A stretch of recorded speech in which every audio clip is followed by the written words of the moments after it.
Good day, everyone. I hope you're all ready to dive into the exciting world of reader response criticism. It's a theory that values your personal experiences and interpretation. My name is Micaela Gorsaga. And I'm Rebel MC Doria, together with Lady Diane Resio and Daniela Villapando. So, our first topic is the reader response criticism, understanding the literature. So, what is reader response criticism? A literary theory that focuses on the reader's experience and interpretation of a text. It argues that a text meaning is not fixed but is created through the interaction between the readers and the text. Reader response criticism is a literary theory that focuses on readers' role in creating meaning from a text. Instead of looking only at the author, instead of the structure of the text, this approach argues the meaning is shaped by the reader's personal experience, emotion, and perspective. The key ideas, active readers don't just absorb meaning, they contribute on it. And also, multiple interpretation. Every reader may interpret a text differently, and all interpretations are valid. And also, the interaction with the text, reading is a two-way process or a transaction between the reader and the word on the pages. So reader response criticism values personal engagement and makes literature more relatable. It encourages readers to connect with the text on an emotions of individual level, making theory study more dynamic and inclusive. Key features and principles of reader response criticism. Number 1. The reader is central. The meaning of a text depends on the reader's interpretation. Reader response criticism places the reader at the center of the literary experience, rather than the author or the text itself. It views the reader as an active agent who collaborates with the author in creating the meaning of the text. Number 2. Multiple meanings. Different readers may interpret the same text in a different way. Each reader brings their own unique experience and belief and the values to the text, which shapes their interpretation. This means that different readers can and will have different interpretations of the same work. So number 3, context matters. A reader's background, emotion, and experience influence their understanding. Every text is written within a specific context. The time, place, culture, and background of the author. Understanding this context help us interpret the text more deeply. For example, reading a war poem written during the World War I is different from reading one written today.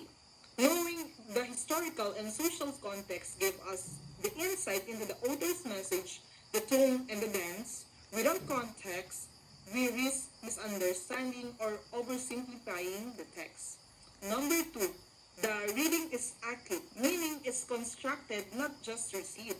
So reading is not a passive activity, it's an active process where the readers engage with the text, ask questions, make connections, and draw conclusions.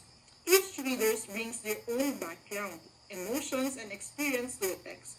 That means no two readings are exactly the same. Reading is a conversation between the reader and the text. So, in the literature context, shapes meanings, and the reader helps create it by understanding the word around the text and actively engaging with it. We become better, more thoughtful as a readers. Next is the proponents. Louise Roseland, known for her transactional theory of reading.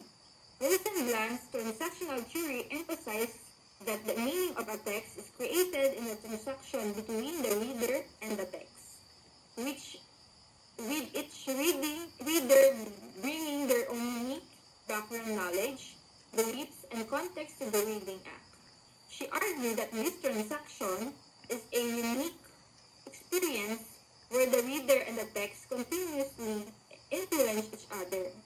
Rosenblatt distinguish between two kinds of reading. Number one is the efferent, meaning reading for information, and number two, aesthetic, meaning reading for enjoyment and personal experience. She believed that aesthetic really allows readers to grow in self-reflection and self-criticism. Her major works include The Literature as Exploration on 1938 and The Reader, the Text, and the Poem, the Transactional Theory of Literary Work on 1978. Rosenblatt's works has a significant impact on the literary studies and the teaching of literature, emphasizing the importance of the reader's role in creating meaning and the value of personal connection to text. Next is Mr. Stanley Fish, emphasized the interpretive communities. Mr. Stanley Fish developed the concept of interpretative communities, suggesting that a reader's interpretation depends on their membership in communities that share assumptions. His 1980 work is There a Text in This Class? The authority of interpretative communities established him as an influential literary theorist.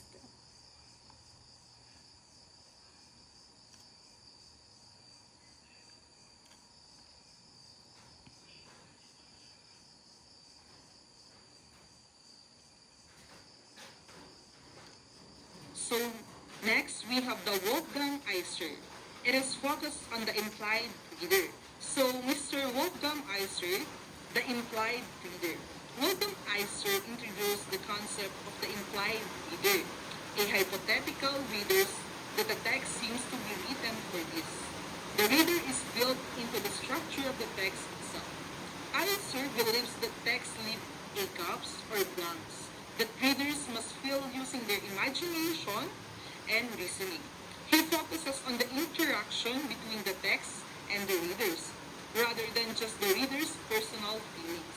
Meaning is not something fixed in the text, but something that happens during reading. So also we have Mr. David Bleach, subjective reader responses. So David Bleach took a major subject approach.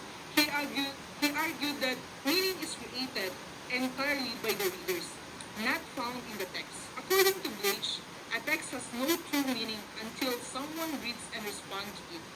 Reader response, personal, emotional, or even unconscious, are central to literary interpretation. Interpretation is not about finding meaning in the text, but about understanding how readers experience the text.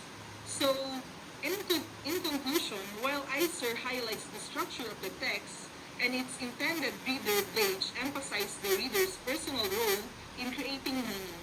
Together, they show that reading is not just decoding; it's an active, interpretive, and often personal experience. Next is how to use reader response criticism. Number 1. Ask, how did I feel reading this? We must pay close attention to your thoughts, feelings, and reactions while reading. Number 2. What memories or personal experiences did it trigger? Let us consider how your own background, experiences, beliefs, and values influence your interpretation of the text. Number 3. How did I understand differently from others? We must acknowledge the subjectivity of your own interpretation and recognize that other readers will have different responses based on their own individual perspectives. Number 4.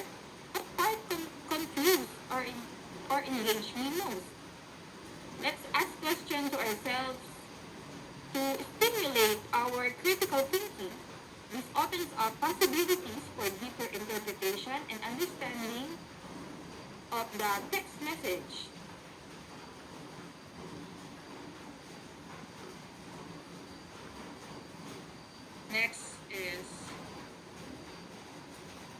sample application, literary work, The Necklace by Guy de Maupassant, traditional interpretation, a story about vanity and honesty.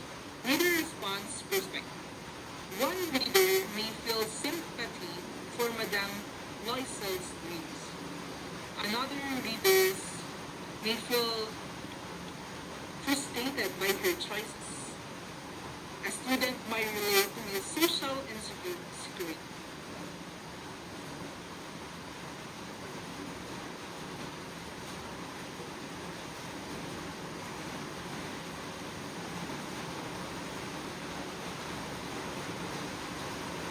Next is reflection. Why is the reader response critically correct? It values the reader's voice, literary analysis. They emphasize the reader's active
Next is the conclusion.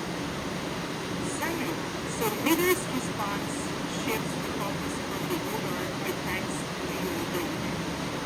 Your background and experience shape your understanding. No single correct interpretation. Every read is valid and supported. So this is why we say think before you speak and read before you think.